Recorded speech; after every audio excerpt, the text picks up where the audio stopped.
All right, hello. I assume because you're here, you're interested in car survival kits. So what I have put together here is designed specifically to stay in my Jeep and Paula's van, and it's not meant to be removed. It's meant to be there in case you have to shelter in place in or around your vehicle for a period of time.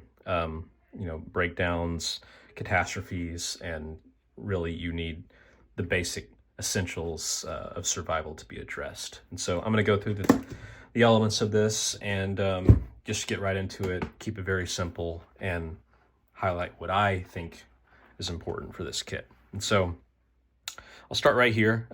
Electrical tape, always handy. Glow stick for visibility at night. I've got a straw, a whistle.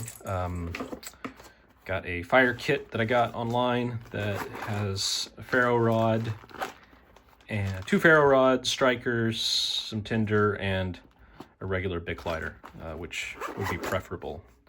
I got some paracord, which can serve multiple purposes, potentially set up some shelter, and the tarp that I'll show shortly. And then lastly, I've got a first aid kit, which would probably come in handy quite a bit, and definitely came in handy last night.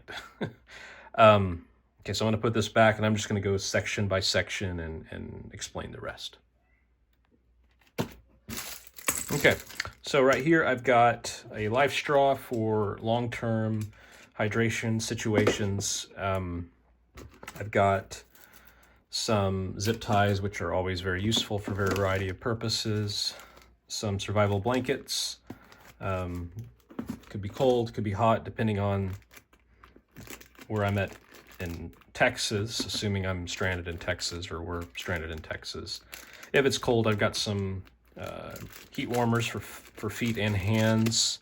The 5x8 tarp that might work very well with the paracord in case shelter is needed for any reason. I've got a pocket knife, which should come in handy for a lot of reasons, and this headlamp is excellent. It's got a magnet, but I've got multiple. It's got rechargeable, but I've also got it also accepts AAA batteries, and I've got plenty of backup batteries in here. Okay, so moving on.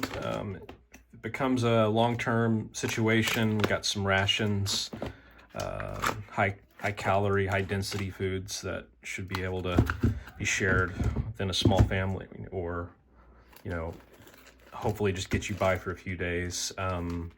Just little odds and ends. I got some masks, surgical gloves, and then this is a backpack that came with a previous survival kit that I had that for any reason, if you need to be on the go and you don't want to carry this.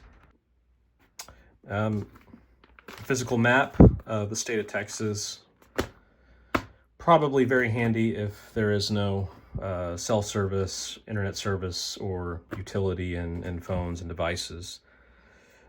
Emergency drinking water. I've got about a dozen packets of these. Sanitizer, hand sanitizers, various hand sanitizers, and some ponchos for wet weather conditions.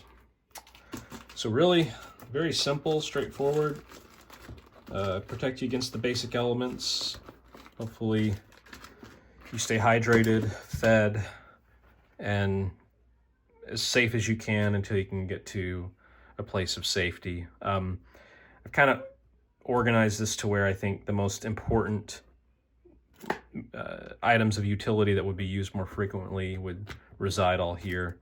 Can make a case that these zip ties would go here, but basically I don't expect us to use a lot of these things, maybe the flashlight, but for the most part these things should be relatively unused, hopefully, and never used. But that's it. 4 minutes and 30 seconds in, I think that explains it all. And this, this crate is perfect. It's an ammo crate, but it's about 20 by 12, and it should just sit nice and firm in the Jeep or the van and do its and be useful and do its purpose. And it's probably about 10 pounds worth of stuff in here, but hey, you know, I'm pleased with it, and I highly recommend one, and I highly recommend one for the house as well. And that's it. Thanks for watching.